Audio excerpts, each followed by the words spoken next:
सो hi hello everyone. हाँ भाई, देखिए जो रीट के लिए अपनी सीरीज चल रही थी लेवल 2 साइंस मैथ के लिए, उसको अपन कंटिन्यू करते हैं। और आज अपन देखने वाले हैं इम्पोर्टेंट रासायनिक अभिक्रियाएं, महत्वपूर्ण केमिकल रिएक्शंस, जो भी अपन ट्रिक से देखने वाले हैं। एकदम बेसिक से सारी चीज़ें समझने वाले हैं। देखो, आपने क्लास 10th का साइंस की जो बुक है उसमें लेसन नंबर 2 के अंदर ये वाले रिएक्शंस तो आपने देखी होगी। यहाँ पे लिखा है अम्ल एवं क्षारक के रासायनिक गुणधर्म। पहली बात तो जब भी रासायनिक गुणधर्म डिस्कशन किए जाते हैं, मतलब वहाँ पर क्या पढ़ी जाएगी? रासायनिक अभिक्रियाएं पढ़ी जाएगी। किसकी किसकी लिखे यहाँ पे गुणधर्म? अम्ल व क्षार। तो अम्ल व क्षारों की रासायनिक अभिक्रियाएं अपन डिस्कशन करेंगे। देखो, जब आप लोग यहाँ पर देखेंगे ना, तो देखो काफ़ी सारे रिएक्शंस दे रखी है, काफ़ी सारी अभिक्रियाएं दे रखी है। आप लोग जब इस लेसन को देखेंगे तो काफ़ी सारी अभिक्रियाएं आपको यहाँ पर देखने को मिलेगी। ओपन होने दीजिए एक बार इसको। देखो, काफ़ी सारी अभिक्रियाएं आपको यहाँ पर देखने को मिलेगी। तो ना यहाँ पे स्टूडेंट्स कन्फ्यूज भी हो जाते हैं कि किसकी किससे अभिक्रिया हो रही है, कैसे कैसे अभिक्रिया हो रही है ना। काफ़ी सारी चीज़ें आप लोग लेसन 2 को खोल के देखना, काफ़ी सारी चीज़ें आपको यहाँ पर मिलेगी। तो इन सभी अभिक्रियाओं को अपन बारीकी से समझने वाले हैं, 1 by 1। ठीक है, आप लोग एक बार देख लेना, काफ़ी सारी अभिक्रिया आपको देखने को मिल जाएगी। देखो, अपन यहाँ पर लेसन 2 की बात कर रहे हैं, एसिड और बेस वाली अभिक्रियाएं। तो टोटल 6 अभिक्रियाएं आपकी बुक में दे रखी है इस टॉपिक से संबंधित, अम्ल व क्षारकों के रासायनिक गुणधर्म। पहली बात तो जब भी रासायनिक गुणधर्म शब्द आएगा ना, एक्चुअल में यहाँ पर क्या पढ़ी जाएगी? यहाँ पर अपन डिस्कशन करते हैं रासायनिक अभिक्रियाएं। ये बात आप लोग गांठ बांध लेना। रासायनिक गुणधर्म का मतलब है रासायनिक अभिक्रियाएं अपन डिस्कशन करेंगे। अब कितनी अभिक्रियाएं दे रखी है? टोटल 6 अभिक्रियाएं दे रखी है। पहले इन अभिक्रियाओं के नाम आपको याद होना जरूरी है। यदि ये नाम आपको याद है तो आपका 90% काम हो जाता है। देखो, किस किस की पढ़ेंगे? अम्ल के और क्षारकों के रासायनिक गुणधर्म। तो सबसे पहले अम्लों की अभिक्रिया करवा दो धातु से, क्लियर। फिर क्षारों की करवा दो धातु से, 2 नाम क्लियर। अम्लों की धातु से अभिक्रिया और क्षारों की धातु से अभिक्रिया। अब क्यों ना अम्ल व क्षार दोनों की अभिक्रिया करवा देते हैं। तो अम्ल व क्षार की अभिक्रिया, जिसे हम उदासीनीकरण अभिक्रिया भी कहते हैं, है ना। और इस नाम से कई बार पूछा भी जाता है एग्जाम में। अगली अभिक्रिया, अब अम्लों की धात्विक ऑक्साइडों से करवा दो, फिर क्षारकों की अधात्विक ऑक्साइडों से करवा दो। ठीक है, कैसे कैसे किया अभी अपन समझने वाले हैं। और लास्ट में आपको अम्लों की धातु कार्बोनेट व धातु हाइड्रोजन कार्बोनेट, जिसे धातु बाइकार्बोनेट भी कहते हैं, इसके साथ अभिक्रिया। तो टोटल 6 अभिक्रियाएं हैं। अम्लों की धातु से अभिक्रिया, क्षारों की धातु से अभिक्रिया, अम्ल व क्षारों की अभिक्रिया, जिसे उदासीनीकरण अभिक्रिया भी कहते हैं, अम्लों की धात्विक ऑक्साइडों के साथ अभिक्रिया, क्षारकों की अधात्विक ऑक्साइडों के साथ अभिक्रिया, फिर अम्लों की धातु कार्बोनेट व धातु हाइड्रोजन कार्बोनेट, जिसे धातु बाइकार्बोनेट भी कहते हैं, उसके साथ अभिक्रिया। आई थिंक ये 6 के 6 नाम, 6 की 6 अभिक्रियाएं आपको याद हो गई होगी। अब 1 by 1 एक एक को समझने वाले हैं। हाँ जी, देखो, एक तो आप लोग देखो, ये जो PDF है ना, ये आपको अपना जो टेलीग्राम चैनल है गुरु अकेडमी 8116, इस पर मिल जाएगी। उसको ज्वाइन कर लेना, वहाँ पर ये PDF आपको मिल जाएगी। ठीक है। और दूसरी बात, यदि आप लोग चाहते हैं रीड लेवल 2 साइंस मैथ के बच्चे कि अपन 9th क्लास 8, 9 और 10 तीनों क्लास की साइंस लेसन वाइज डिस्कशन करें, एक एक लेसन, तो आप लोग कमेंट कर देना। अपन सारे लेसन एकदम अच्छे नोट्स के साथ, जो कि मेरे खुद के बनाए हुए नोट्स हैं, लाइन टू लाइन, लेकिन नोट्स ऐसे लिखे गए हैं, यदि वो नोट्स आप पढ़ लेंगे ना, पूरा चैप्टर आपका क्लियर है। तो वो NCERT को पढ़ना थोड़ा सा मुश्किल है। मुश्किल क्या है? इसमें सिर कहाँ दे रखा है, पूंछ कहाँ दे रखी है, आगे पीछे ना काफ़ी सारी चीज़ें दे रखी है। यदि उन चीज़ों को अपन एक अच्छे सिक्वेंस में लिख लेते हैं, तो आपको ना अच्छे से याद भी हो जाएगी। और हमारे जो नोट्स हैं, मेरे जो नोट्स हैं उनके अंदर यही चीज़ें हैं कि चीज़ों को सीक्वेंस से लिखा गया है और लैंग्वेज को ईजी रखी गई है ताकि समझने में बिल्कुल आसानी हो। तो यदि आप लोग इंटरेस्टेड हैं तो आप लोग कमेंट कर सकते हैं, अपन लेसन वाइज भी डिस्कशन कर लेंगे, पहले क्लास 10th के, फिर 9th के, फिर 8th के, ठीक है। और आप लोगों को पता है यही तो पूछा जाता है, रीट एग्जाम में पूछा ही किया जाता है, ठीक है भाई। देखो सबसे पहले अभिक्रिया है अम्लों की धातु से अभिक्रिया, ठीक है। तो ये धातु लिखा है और यहाँ पे मैंने लिखा है तनु अम्ल। ध्यान रखना दो शब्द होते हैं, एक तो होता है तनु और एक होता है सांद्र। तनु का मतलब होता है पतला, सांद्र का मतलब होता है गाढ़ा।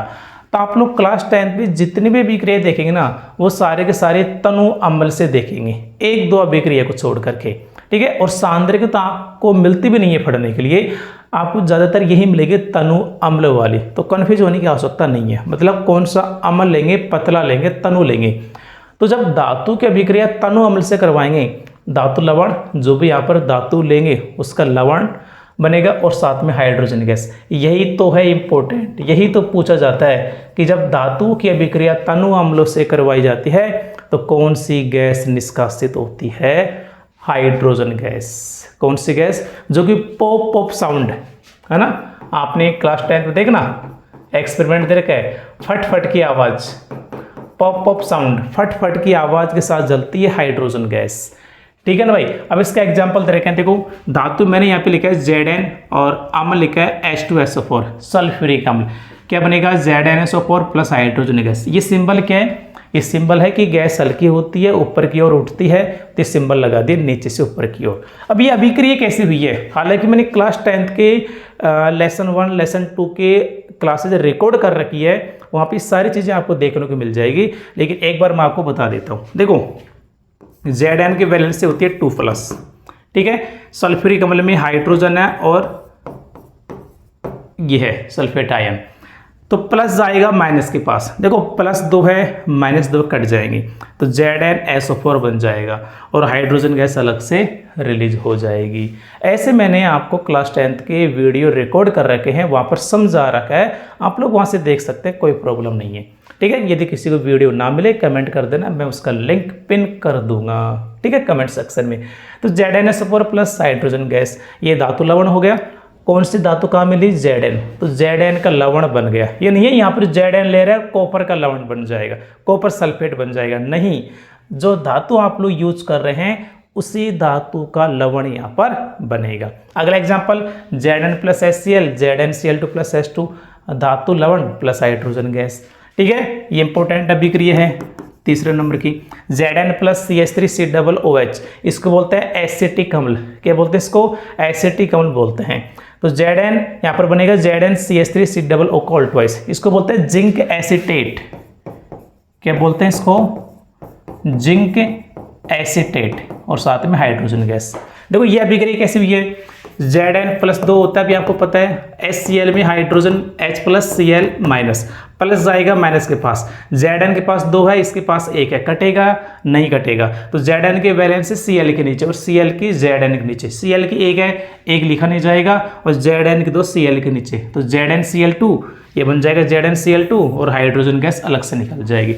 यहाँ पर बात करें तो देखो Zn+2 होता है, बिल्कुल होता है, और एसिटिक अम्ल में CH3COO- एसिटेट आयन होता है और H+ होता है। आपको पता है प्लस जाएगा माइनस के पास, ये +2 है -1 है, कटेगा नहीं, तो क्या होगा, Zn की +2 इस एसिटेट आयन के नीचे चली जाएगी, बन जाएगा ZnCH3COO का होल ट्वाइस। ये पूरा ग्रुप एक ही है, इसके नीचे आ जाएगा 2 Zn वाला, और हाइड्रोजन गैस अलग से निकल जाएगी, ठीक है। और भी यदि आपको अच्छे से समझना है तो क्लास 10th के रिकॉर्डेड मैंने वीडियो बना रखे हैं, आप लोग वहाँ से देख सकते हैं, ठीक है भाई।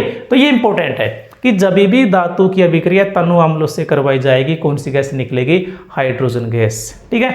और जो कि किस साउंड के साथ जलती है, फट फट, पॉप पॉप की साउंड के साथ जलती है जब आप लोग इसको जलाएंगे तो।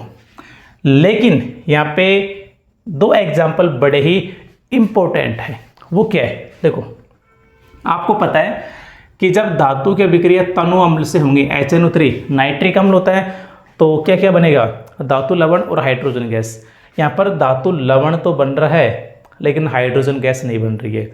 धातु लवण बन गया, इसमें भी देखो जब सांद्र HNO3 होगा धातु लवण बन गया, लेकिन हाइड्रोजन गैस ना बन करके जल बन जाएगा। हाइड्रोजन गैस H2 और जल H2O ये बन जाएगा। ऐसा क्यों? क्योंकि जो HNO3 होता है ना, ये प्रबल ऑक्सीकारक होता है, मतलब ये ऑक्सीजन प्रदान करता है। तो जैसे ही ये अभिक्रिया करेगा हाइड्रोजन को ऑक्सीजन दे देगा और हाइड्रोजन किस में चेंज हो जाएगा? H2O में चेंज हो जाएगा। साथ में जब तनु HNO3 होगा तो N2O बनेगा, नाइट्रस ऑक्साइड गैस बनेगी। और जब सांद्र HNO3 होगा तो NO2 नाइट्रोजन डाइऑक्साइड भी बनेगा। यानी एक प्रकार से देखा जाए तो ये एक्सेप्शन है, अपवाद है, और आपको पता है एग्जाम में अपवाद ही पूछे जाते हैं। तो ये ध्यान रखना, HNO3 की दोनों एग्जाम्पल दे रखे हैं, तनु का भी सांद्र का भी। तनु होने पर आपको पता है बनता क्या है? लवण और जल, हाइड्रोजन गैस। यहाँ पर लवण बन रहा है, हाइड्रोजन गैस की जगह जल बन रहा है, और साथ में ये नाइट्रोजन के ऑक्साइड बनेगा। जब तनु होगा तो नाइट्रोजन डाइऑक्साइड बन जाएगा, सांद्र होगा तो इसमें नाइट्रस ऑक्साइड और इसमें नाइट्रोजन डाइऑक्साइड। क्लियर ये बात? ठीक है। इसके साथ देखो एक क्वेश्चन दे रखे बुक में कि पीतल एवं तांबे के बर्तनों में दही एवं खट्टे पदार्थ क्यों नहीं रखने चाहिए। मुझे एक बात बताओ, तांबा है, पीतले क्या है? धातु है, और ये क्या है? दही खट्टे पदार्थ क्या है? अम्ल है। यानी एक प्रकार से जब आप लोग तांबे के बर्तन में खट्टे पदार्थ रखेंगे क्या हो जाएगा? धातु की अभिक्रिया अम्लों से हो जाएगी। और आपको पता है जब धातु की अभिक्रिया अम्लों से होती है तो धातु लवण बनता है, हाइड्रोजन गैस बनती है, और ये धातु लवण बड़े खतरनाक होते हैं, हमारे शरीर के लिए हानिकारक होता है, इनसे हमारी डेथ भी हो सकती है। इसलिए धातु के बर्तनों में दही एवं खट्टे पदार्थ नहीं रखने चाहिए, क्योंकि जो लवण बनेगा उसको खाने से हमारी डेथ भी हो सकती है, टॉक्सिक होता है ये। क्लियर? तो मेरे ख्याल से पहली अभिक्रिया सभी की क्लियर होगी। सेकंड है क्षारों की धातु से अभिक्रिया। तो जहाँ पर अम्ल धातु से अभिक्रिया करके धातु लवण और हाइड्रोजन गैस बना रहे थे, यहाँ पर क्या बनेगा? जब धातु की अभिक्रिया क्षार से होगी तो धातु ऑक्साइड बन जाएगा और हाइड्रोजन गैस बनेगी। वहाँ पे लवण बन रहा था अम्ल होने पर, क्षार होने पर धातु ऑक्साइड बन जाएगा। ठीक है। एग्जाम्पल बड़े ही इंपॉर्टेंट एग्जाम्पल है, और ये वाला एग्जाम्पल है ना, ये वाला एग्जाम्पल ये तो एग्जाम में पूछ भी लिया गया है, ये बात ध्यान रखना। तो दोनों ही एग्जाम्पल बड़े ही इंपॉर्टेंट है। देखो Zn प्लस NaOH यहाँ पर बनेगा Na2ZnO2 sodium zincate plus hydrogen gas, ये धातु ऑक्साइड है। और जैसे अगला एग्जांपल लिया, Zn की जगह एल्यूमिनियम धातु लिया, एल्यूमिनियम प्लस NaOH, इसको बोलते हैं सोडियम हाइड्रोक्साइड, तो बनेगा NaAlO2, जिसे बोलते हैं सोडियम एल्यूमिनेट। कहीं कहीं पर आपको सोडियम मेटा एल्यूमिनेट भी लिखा मिल जाएगा, बात एक ही है। और हाइड्रोजन गैस। अब यह अभिक्रिया कैसे हुई? देखो यहाँ पर मध्यवर्ती अभिक्रिया भी होती है, यानी इन दोनों के बीच जब अभिक्रिया होगी ना तो कुछ बीच में कुछ और बनेगा और ये फाइनल बनेगा। तो यहाँ पर क्या होता है कि यहाँ से निकलता है जिंकेट आयन, पहले जिंकेट आयन बन जाएगा ZnO2 माइनस, ठीक है, ये बनेगा। और Na धातु होती है प्लस, ठीक है ना, तो होगा क्या? ZnO2 माइनस होता है, तो ये +1 है, ये -2 है, कटेगा नहीं। यदि +2 होता तो कट जाता, ये प्लस का 1, ये माइनस का 2, तो ये दोनों मिलकर के बन जाएगा। देखो Na है, इसके नीचे 2 आ जाएगा, Na2 और ZnO2। अब इसके ऊपर तो एक है, एक लिखा नहीं जाएगा, बन जाएगा Na2 ZnO2 सोडियम जिंकेट। तो ये ऐसे अभिक्रिया होती है। सेम यहाँ पर है, यहाँ पर पहले एल्यूमिनेट आयन बनता है AlO2 माइनस। अब ये Na प्लस है, Na प्लस माइनस के 1 से +1 कट जाएगा, बन जाएगा NaAlO2 सोडियम एल्यूमिनेट, साथ में हाइड्रोजन गैस निकल जाएगी। बस आपको ये ध्यान रखना है सबसे पहली बात तो कि जब क्षारों की अभिक्रिया धातु से होती है तो कौन सी गैस निकलती है? Hydrogen gas. और ये दोनों एग्जाम्पल अच्छे से रट लेना, अच्छे से समझ लेना। आपको क्या देगा? ये अभिक्रिया दे देगा और या इनको गायब कर देगा, ये अभिक्रिया देगा तो इसको गायब कर देगा, और ये अभिक्रिया देगा तो इसको गायब कर देगा, और 4 ऑप्शन बना देगा जिसमें से एक ऑप्शन ये भी होगा और ये वाले अभिक्रिया का ये भी होगा ऑप्शन में, और यही इनके आंसर होंगे। क्लियर? आगे देखो अगली अभिक्रिया उदासीनीकरण। भाई अम्ल की धातु से अभिक्रिया हो गई, क्षारों की धातु से अभिक्रिया हो गई, क्यों ना आप दोनों को मिला देते हैं, अम्ल और क्षार को। तो जब अम्ल और क्षार आपस में अभिक्रिया करते हैं तो लवण और जल बनता है, लवण उदासीन होता है, इसलिए अभिक्रिया का नाम क्या पड़ गया? उदासीनीकरण। देखो पीएच स्केल तो आप सभी ने देखा होगा, पीएच स्केल में 0 से 14 तक मान अंकित होते हैं। यदि किसी पदार्थ का पीएच मान बीच में 7 होता है, 0 से 7 के बीच आए अम्ल हो जाएगा, 7 से 14 के बीच आए क्षार हो जाएगा, और 7 ही हो जाए तो लवण हो जाएगा। यानी ये ना तो अम्ल ना क्षार, और ये होगा उदासीन, इसलिए अभिक्रिया नाम पड़ गया उदासीनीकरण अभिक्रिया। हालांकि लवण प्रबल भी मतलब अम्लीय लवण भी होते हैं, क्षारीय लवण भी होते हैं। कैसे देखो, यदि अम्ल प्रबल होगा यानी अम्ल मजबूत होगा, क्षार कमजोर होगा, तो जो लवण बनेगा वो अम्लीय बनेगा, खट्टा लवण बनेगा। लेकिन यदि अम्ल कमजोर है, क्षार मजबूत है, तो क्षारीय लवण बनेगा। तो कौन होते हैं प्रबल अम्ल, कौन होते हैं दुर्बल अम्ल, कौन होते हैं प्रबल क्षार, कौन होते हैं दुर्बल क्षार, कैसे कैसे अभिक्रिया होती है, यदि ये भी आपको समझना है तो कमेंट कर देना, इसका भी एक वीडियो आपको बना के दे दिया जाएगा भी। ठीक है, ये भी लेसन नंबर 2 का हिस्सा है। क्लास 10 साइंस की जो बुक है उसके लेसन 2 के अंदर दे रखा है ये सारी चीज़ें, है ना, प्रबल अम्ल, दुर्बल अम्ल, प्रबल क्षार, दुर्बल क्षार। तो यदि ये भी आपको चाहिए, है ना, आप लोग समझना चाहते हैं, तो ये वाला वीडियो भी आपको बना के दे दिया जाएगा। तो आप लोग कमेंट कर देना। क्लियर कि जब अम्ल और क्षार की अभिक्रिया होती है तो लवण और जल बनता है। जैसे HCl plus NaOH, Na plus होता है, OH माइनस होता है, H प्लस होता है, Cl माइनस होता है। प्लस माइनस जोड़ेंगे, NaCl जोड़ेंगे, +1 से -1 कट जाएगा, NaCl बन जाएगा, H प्लस OH माइनस दोनों जोड़ करके H2O बन जाएगा। ठीक है, तीनों अभिक्रिया क्लियर। मैं अगेन कैसे बोल देता हूँ आपसे, ये PDF आपको टेलीग्राम चैनल पर मिल जाएगी, जिसका नाम है गुरु एकेडमी 8116। ठीक है, जो अपने यूट्यूब चैनल का नाम है। आगे देखो, अगली अभिक्रिया है अम्लों की धात्विक ऑक्साइडों के साथ अभिक्रिया, और इससे अगली अभिक्रिया है क्षारकों की अधात्विक ऑक्साइडों के साथ अभिक्रिया। अब एक बात समझना, 4 नंबर की अभिक्रिया अपनी क्या है, अम्ल की अभिक्रिया है धात्विक ऑक्साइड, इसको धातु ऑक्साइड भी कह सकते हैं, बात एक ही है। ठीक है, और 5 नंबर की अभिक्रिया है अपनी क्षार की अधात्विक ऑक्साइड, जिसे हम अधातु ऑक्साइड भी कह सकते हैं, बात एक ही है। यहां पर भी क्या बन रहा है, लवण प्लस जल, यहां पर भी क्या बन रहा है, लवण प्लस जल। आप समझने की कोशिश करना। यदि 3 नंबर की अभिक्रिया आपकी क्लियर है, उदासीनीकरण अभिक्रिया, तो ये भी क्लियर है। देखो कैसे, मुझे एक बात बताओ, 3 नंबर की अभिक्रिया में, उदासीनीकरण अभिक्रिया में आपने क्या पढ़ा था कि अम्ल और क्षार दोनों आपस में अभिक्रिया करेंगे, बनेगा लवण प्लस जल, यही पढ़ा था ना। अब मेरी बात सुनो, ये जो धात्विक ऑक्साइड होते हैं ना, ये क्षारीय प्रकृति के होते हैं, क्षार होता है। तो मुझे एक बात बताओ, जब अम्ल की धातु ऑक्साइड से अभिक्रिया हो रही है, कुल मिला के अम्ल की अभिक्रिया किससे हो रही है, क्षार से ही तो हो रही है। और जब अम्ल और क्षार मिलेंगे तो क्या बनेगा, लवण और जल। तो यहाँ पर भी क्या बन जाएगा, लवण और जल बन जाएगा। और ये जो अधातु ऑक्साइड होते हैं, ये अम्लीय प्रकृति के होते हैं। तो मुझे बताओ, क्षार की अभिक्रिया अधातु ऑक्साइड, यानी क्षार की देखी जाए तो किससे अभिक्रिया हो रही है, अम्ल से ही तो हो रही है। जब अम्ल और क्षार क्रिया करेंगे क्या बनेगा, लवण और जल। यह भी क्या बन जाएगा, लवण और जल। तो मेरे ख्याल से यदि पॉइंट नंबर 3 याद है, 4, 5 भी याद है। लेकिन अब पता कैसे रखेंगे, देखो याद कैसे रखेंगे कि धात्विक ऑक्साइड क्षारीय प्रकृति के होते हैं, अधात्विक ऑक्साइड अम्लीय प्रकृति के होते हैं। देखो ऐसे अधात्विक, ऐसे अम्ल, ऐसे अधात्विक ऑक्साइड, ऐसे अम्ल, यानी अधात्विक ऑक्साइड अम्लीय प्रकृति का होता है। बचा धात्विक ऑक्साइड और इधर को बचा क्षार, तो धातु ऑक्साइड क्या हो जाएगा, क्षार हो जाएगा। क्लियर, कोई दिक्कत, मेरे ख्याल से कोई प्रॉब्लम नहीं होगी।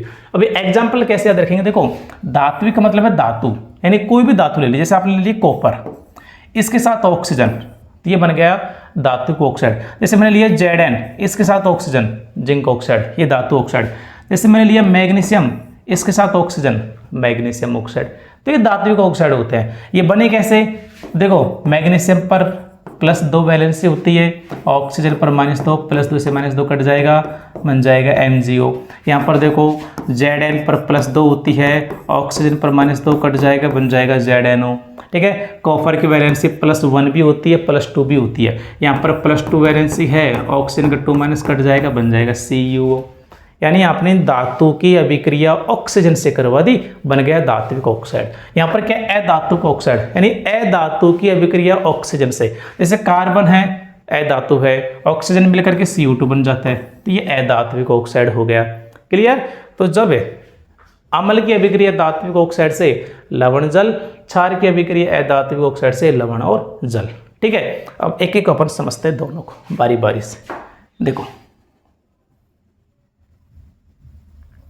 हाँ जी, तो जब अम्ल की अभिक्रिया धात्विक ऑक्साइड से क्षारीय प्रकृति का होता है, लवण और जल बन जाएगा। एग्जाम्पल देखो, HCl अम्ल है, CuO धात्विक ऑक्साइड है, तो H+Cl- copper plus oxygen minus.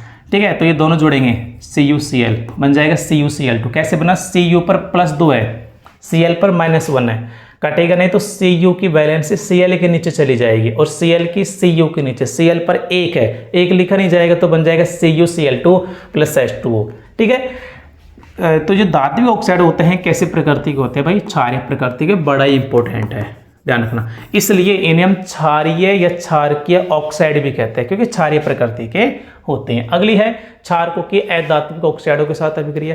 Again क्या बनेगा, लवण जल, मैं आपको समझा चुका हूँ। अधात्विक ऑक्साइड जैसे CO2, यहाँ पर बनेगा कैल्शियम कार्बोनेट प्लस जल। ये क्या आपका क्षार है, कैल्शियम हाइड्रोक्साइड है ना, CO2 से अभिक्रिया करवाएंगे, आपका कैल्शियम कार्बोनेट प्लस जल बन जाएगा। इसे हम बुझा हुआ चूना भी कहते हैं, ध्यान रखना, CaOH कैल्शियम हाइड्रोक्साइड। ठीक है ना भाई। अब देखो, अधात्विक ऑक्साइड अम्लीय प्रकृति के होते हैं, इसलिए इन्हें अम्लीय ऑक्साइड भी कहते हैं। क्लियर। अगली अभिक्रिया देखो भाई आप लोग, लास्ट अभिक्रिया है अम्लों की धातु कार्बोनेट व धातु हाइड्रोजन कार्बोनेट के साथ अभिक्रिया। दोनों को एक साथ लिख दिया, अम्ल लिखा, इसके साथ धातु कार्बोनेट, अम्ल लिखा, इसके साथ धातु हाइड्रोजन कार्बोनेट, इसे धातु बाइकार्बोनेट भी कहते हैं। तो चाहे तो अम्लों की अभिक्रिया धातु कार्बोनेट से हो, चाहे अम्लों की अभिक्रिया धातु हाइड्रोजन कार्बोनेट से हो, लवण जल CO2 गैस बनेगा, लवण जल और CO2 गैस बनेगा, ये आपको ध्यान रखना है। क्लियर है भाई। अब देखो यहाँ पे हो क्या रहा है, एग्जाम्पल देखो, अम्ल HCl ले लिया, धातु कार्बोनेट, कार्बोनेट का सूत्र होता है CO3 धातु कार्बोनेट, यानी कोई भी धातु की अभिक्रिया कार्बोनेट से करवा दो। जैसे मैंने सोडियम की अभिक्रिया करवा दी कार्बोनेट से, सोडियम पर +1 होता है, ये +1 -2 नहीं कटेगा। ऐसी कंडीशन में Na के नीचे आ जाएगा 2, ये लो 2 लिख दिया, और CO3 के नीचे आएगा 1 लिखा नहीं जाता, तो बन गया Na2CO3, यानी धातु कार्बोनेट। अभिक्रिया करवाएंगे, देखो Na+CO3 अभी आपको बताया तो मैंने, H+Cl-, तो ये माइनस का है, ये प्लस का है, ये प्लस का, दोनों जुड़ेंगे। ठीक है, ये प्लस का है, ये माइनस का, पहले ये देखो Na और Cl, NaCl बन गया। ध्यान रहे, जब भी कार्बोनेट होता है ना तो मैक्सिमम CO2 निकलती है, तो CO2 निकाल दो, तो लवण बन गया, CO2 बन गया, और बचा हाइड्रोजन गैस, इससे निकल जाएगा जल। ठीक है, सेम यहाँ पर देखो, धातु बाइकार्बोनेट या धातु हाइड्रोजन कार्बोनेट, यानी धातु भी है, कार्बोनेट भी, साथ में हाइड्रोजन और लगा दो। हाइड्रोजन का देखो, कार्बोनेट का सूत्र तो होता है CO3 और हाइड्रोजन कार्बोनेट का होता है HCO3। तो सोडियम हाइड्रोजन कार्बोनेट यानी धातु हाइड्रोजन कार्बोनेट, मैंने धातु लिया सोडियम, Na+, +1 से -1 बन जाएगा NaSCO3। और भी किसी धातु का हाइड्रोजन कार्बोनेट बना सकते हैं, कोई दिक्कत नहीं।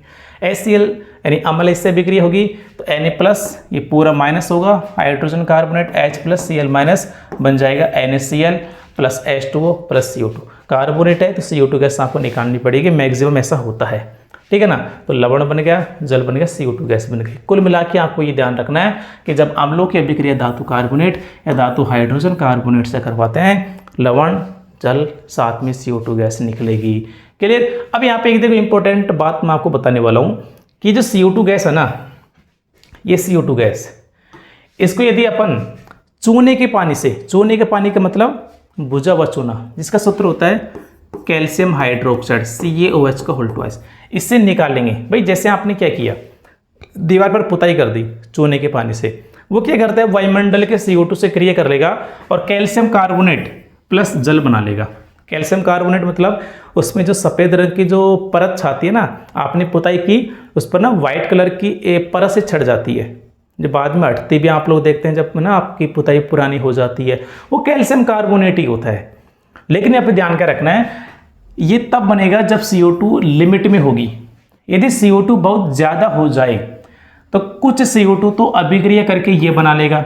भाई यदि CO2 कम है तो कैल्शियम हाइड्रोक्साइड से अभिक्रिया करके ये बना लेगा, लेकिन यदि CO2 ज़्यादा है तो कुछ CO2 तो कैल्शियम हाइड्रोक्साइड से अभिक्रिया करके ये बना लेगा, और अभी भी कुछ CO2 बची हुई है, वो CO2 क्या करेगी, इसके साथ अभिक्रिया कर लेगा। जैसे CaCO3 + H2O इसके साथ CO2 अभिक्रिया कर लेगा और बन जाएगा CaSCO3 का ऑल्टवाइज कैल्शियम हाइड्रोजन कार्बोनेट या कैल्शियम बाइकार्बोनेट इसको बोलते हैं। भाई CaCO3 होने पर तो क्या बोला था, CaCO3 होने पर क्या बोला था, कैल्शियम कार्बोनेट, लेकिन बीच में क्या आ गया हाइड्रोजन, तो क्या बोल देंगे कैल्शियम हाइड्रोजन कार्बोनेट या कैल्शियम बाइकार्बोनेट। तो ये अभिक्रिया आपके उसमें दे रखी है, किसमें, लेसन नंबर 2 के अंदर, अम्ल और क्षारकों की। यहाँ से ना एग्जाम में किसी ने पूछ भी लिया गया तो समाना बनती है, मैंने कुछ भी नहीं छोड़ा है। उस पेज में जो दे रखा है ना, उस टॉपिक के अंदर सारी चीज़ें मैंने आपको बता दी है। अब आप लोग एक बार लेसन को रीड करके देखना, सारी चीज़ें आपको समझ में आ जाएगी। ठीक है, यदि वीडियो को बिना देखे आप लोग पढ़ेंगे ना, एक बार उसको रियलाइज़ करना, और ये वीडियो देखने के बाद लेसन 2 पढ़ना, ये वाला टॉपिक फिर रियलाइज़ करना, आपको ना ज़मीन आसमान का अंतर महसूस होगा। यदि वीडियो देखने के बाद आप लोग वो टॉपिक देखेंगे तो आपको इजीली समझ में आ जाएगा, एक एक लाइन समझ में आ जाएगी। ठीक है भाई, तो वीडियो को लाइक कर देना, शेयर कर देना भाई, कमेंट आपको कर देना प्यारा सा, ताकि हम मोटिवेट रहे, क्योंकि आपका कमेंट ही हमें मोटिवेशन देते हैं भाई, ये बात आपको ध्यान रखनी है। ठीक है, मिलते हैं अगले किसी नेक्स्ट वीडियो में, तब तक के लिए थैंक यू।